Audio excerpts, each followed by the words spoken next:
Break کے بعد دوبارہ حاضر خدمت ہیں. ہمیں جوائن کیا ہے قاری محمد عدنان رضا نوری صاحب نے. ہم بات کر رہے تھے حج کے موضوع پہ اور مفتی انوار سیالوی صاحب خانہ کعبہ کی تعمیر اور کب ہوا اس حوالے سے گفتگو فرما گئے.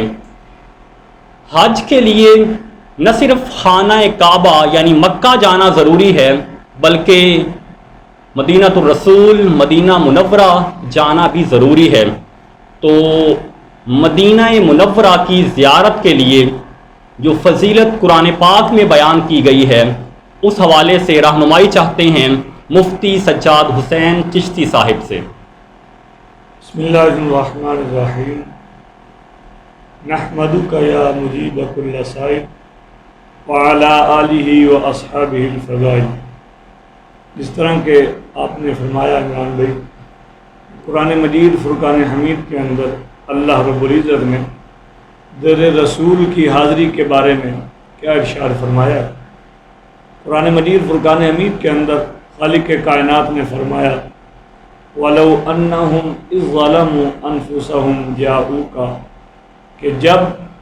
اے میرے پیارے محبوب جب تمہارے غلام اپنی جانوں پر ظلم کر بیٹھیں تو کہیں نہ جائیں، پیارے محبوب آپ کی بارگاہ میں آ جائیں، پھر آپ جانیں یا آپ کا رب جانے. انشاءاللہ العزیز وہ آپ کی بارگاہ میں جب آ کر توبہ اور استغفار کریں گے تو انشاءاللہ اللہ رب العزت کو بہت زیادہ توبہ قبول کرنے والا پائیں گے. یہاں پر قرآن مجید فرقان حمید کے اندر اللہ رب العزت نے ہمیں در رسول پر حاضری دینے کی تلقین فرمائی ہے. درس نظامی کے اندر پڑھائی جانے والی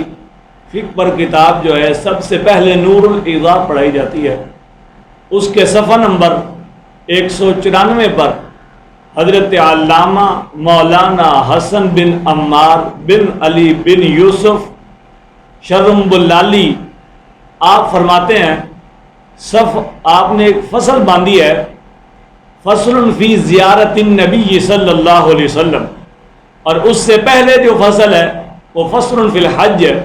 فصل فی الحج کے بعد فصل فی زیارت النبی صلی اللہ علیہ وسلم باندھی،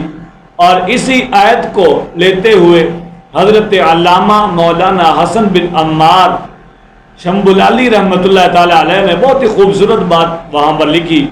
آپ فرماتے ہیں کہ خانہ کعبہ کے بعد جو سب سے پہلا کام کیا جاتا ہے زیارت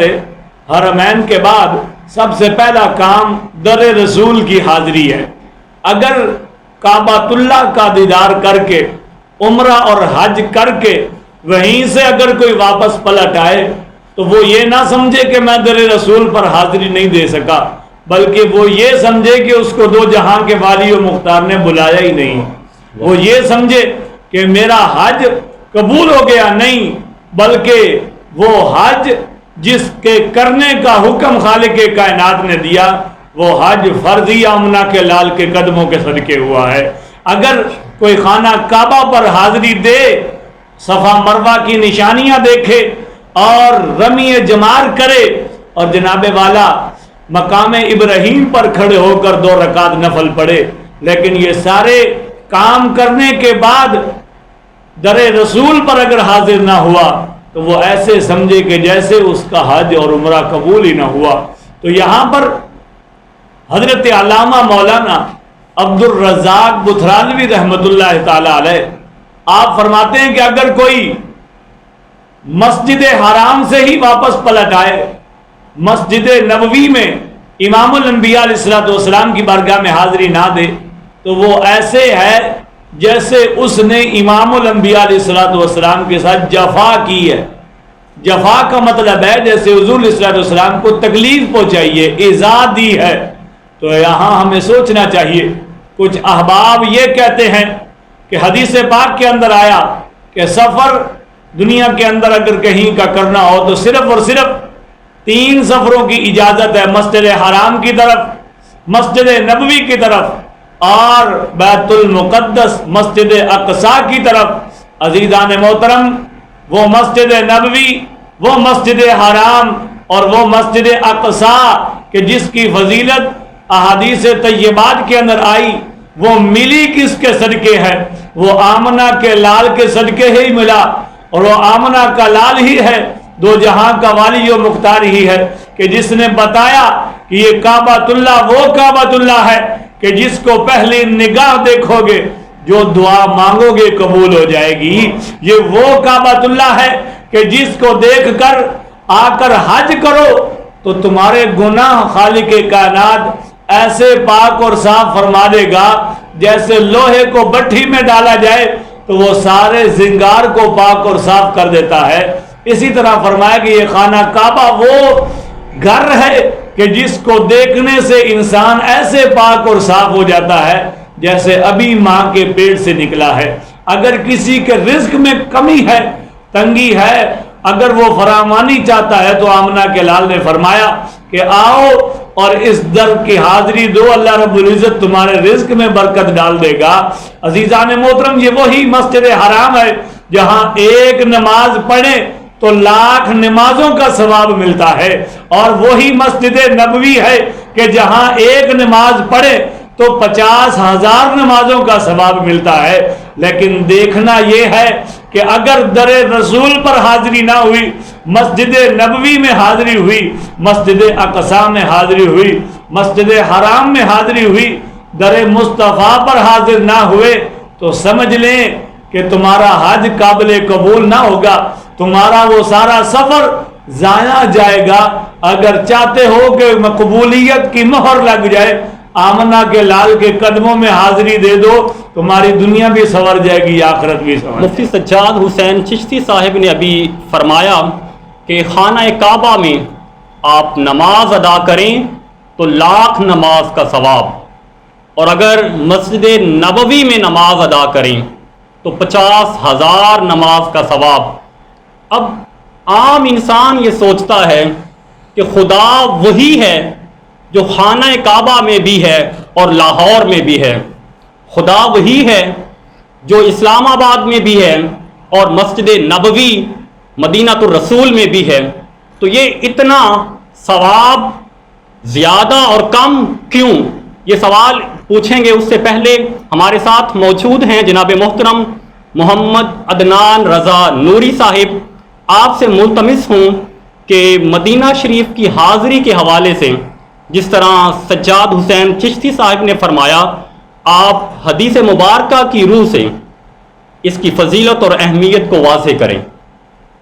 الحمدللہ یا اللہ ونستعینک یا رسول اللہ، ما بعد فقد قال اللہ تبارک و تعالی فی شان حبیبہ مخبرا و آمرا ان اللہ و ملائکتہ یصلون علی النبی یا ایھا الذین آمنوا صلوا علیہ وسلموا تسلیما۔ جس طرح مولانا صاحب نے قرآن مجید بارگاہ رسالت معاب صلی اللہ علیہ وسلم میں حاضر ہونے کا ہم کو ارشاد فرما رہا ہے، اسی طرح دونوں جہاں کے والی و مختار صلی اللہ تعالیٰ علیہ وسلم نے خود اپنی بارگاہ میں حاضر ہونے کے آداب سکھائے ہیں۔ میرے آقا علیہ السلام ارشاد فرماتے ہیں، من زار قبری وجبت لہ شفاعتی۔ میرے آقا نے ارشاد فرمایا، جو شخص میری قبر کی زیارت کے لیے آیا، میری زیارت کے لیے نہ آیا، میری زیارت نہ کی، فقط اس نے میری قبر انور کی زیارت کی، میرے اوپر واجب ہے کہ میں اس کی شفاعت کروں۔ اور میرے آقا ارشاد فرماتے ہیں، الروضۃ من ریاض الجنہ، میرے گھر اور مسجد نبوی کے درمیان کا جو ٹکڑا ہے وہ ٹکڑا زمین کا نہیں ہے بلکہ جنت کا ہے۔ اور اس سے پتہ چلتا ہے کہ جو بھی شخص تاجدار کائنات صلی اللہ تعالیٰ علیہ وسلم کی بارگاہ اقدس میں حاضر ہوتا ہے وہ دنیا میں ظاہری طور پر حاضر ہوتا ہے، لیکن اسے پتہ چل جائے کہ یہ ٹکڑا جنت کا ہے بلکہ دنیا کا نہیں ہے، تو ہر شخص فقط ادھر ہی رہنے کی خواہش کرے۔ ہمیشہ رہنے کی ہر بندہ ہی خواہش کرتا ہے، لیکن کچھ لوگ ایسے ہیں جیسے مولانا صاحب ارشاد فرما رہے تھے کہ مسجد نبی سے آپ مسجد نبوی میں آ کر واپس لوٹ جاتے ہیں، حرمین کعبہ میں آ کر واپس لوٹ جاتے ہیں، لیکن تاجدار کائنات صلی اللہ تعالیٰ علیہ وسلم نے ارشاد فرمایا الروضۃ من ریاض الجنہ، لوگوں سن لو، یہاں جو میں رہتا ہوں یہ دنیا کا ٹکڑا نہیں ہے بلکہ جنت کا ٹکڑا ہے۔ اور مجھے تفسیر مدارک سے ایک واقعہ یاد آ رہا ہے کہ آقا علیہ الصلوۃ والسلام کی ظاہری وفات کے بعد چند دن بعد ایک دیہاتی آقا علیہ الصلوۃ والسلام کی بارگاہ اقدس میں حاضر ہوا اور آقا علیہ الصلوۃ والسلام کی قبر انور کی مٹی اٹھا کر اپنے سر میں ڈالنے لگا اور چہرے پر ملنے لگا اور عرض گزار ہوا کہ یا رسول اللہ صلی اللہ علیہ وسلم، میں اپنی جان پر ظلم کر بیٹھا ہوں، مجھ سے گناہ سرزد ہو چکے ہیں، یا رسول اللہ ہم نے آپ ہی کی زبان سے سن رکھا ہے کہ اللہ رب العزت نے آپ کی طرف نازل فرمایا ہے کہ جو شخص اپنی جانوں پر ظلم کر لیں وہ میرے حبیب کی بارگاہ میں آ جائیں تو میں انہیں بخش دوں گا۔ یا رسول اللہ آپ کے سوا ہمارا حامی و ناصر کوئی نہیں ہے، یا رسول اللہ جہاں بھی جائیں گے دھتکار دیے جائیں گے، لیکن ہمیں یقین ہے یہ ایسی بارگاہ ہے جہاں سے ہم دھتکارے نہیں جائیں گے۔ تو میرے آقا علیہ الصلوۃ والسلام کی قبر انور سے آواز آتی ہے جا تجھے بخش دیا ہے۔ جی محمد عدنان رضا نوری صاحب حدیث مبارکہ سے مدینہ منورہ کی فضیلت بیان فرما رہے تھے۔ مفتی سجاد حسین چشتی صاحب کی طرف چلتے ہیں کہ آپ نے جہاں اختتام کیا تھا کہ مدینہ الرسول صلی اللہ علیہ وآلہ وسلم مسجد نبوی میں اگر آپ نماز ادا کریں تو 50,000 نمازوں کا ثواب، اور اگر بیت اللہ میں نماز ادا کریں تو 1,00,000 نماز کا ثواب۔ تو کیونکہ ساری زمین مسلمانوں کے لیے مسجد ہے تو یہ ثواب میں اضافہ اور کمی کیوں ہے؟ اس طرح کے قرآن مجید فرقان حمید کے اندر اللہ رب العزت نے فرمایا وَلَوْ أَنَّهُمْ إِذْ ظَلَمُوا أَنفُسَهُمْ جَاءُوكَ۔ بعض حضرات یہاں پر کچھ اعتراضات کرتے ہیں کہ آپ جاتے ہو حرم پاک، وہاں سے حج اور عمرہ کر کے واپس نہیں لوٹتے، جدہ کی طرف سفر کرنے کی بجائے تم مدینہ الرسول کی طرف سفر کرتے ہو۔ تو یہاں قرآن مجید فرقان حمید کے اندر اللہ رب العزت نے جاؤکا کے لفظ ارشاد فرمایا میرے محبوب کی بارگاہ میں آؤ۔ یہ نہیں فرمایا کہ جاؤ فی المسجد الحرام، جاؤ فی المسجد النبوی، جاؤ فی المسجد الاقصی، بلکہ فرمایا جاؤکا، اے میرے پیارے محبوب آپ کی بارگاہ میں آ جائے۔ تو جو حدیث پاک ہے کہ 3 مسجدوں کے علاوہ کہیں اور سفر کرنا جائز نہیں ہے، عزیزان محترم ان مسجدوں کو اگر عزت اور احترام ملا ہے تو آمنہ کے لال کے جوتیوں کے صدقے ملا ہے، آمنہ کے لال کی پیاری نالین پاک کے صدقے میں ملا ہے۔ تو اگر آمنہ کے لال کی بارگاہ میں حاضری نہ دی جائے گی تو پھر چاہے خانہ کعبہ کے اندر 1000 سال عبادت کی جائے، کعبۃ اللہ کے غلاف پاک کو پکڑ کر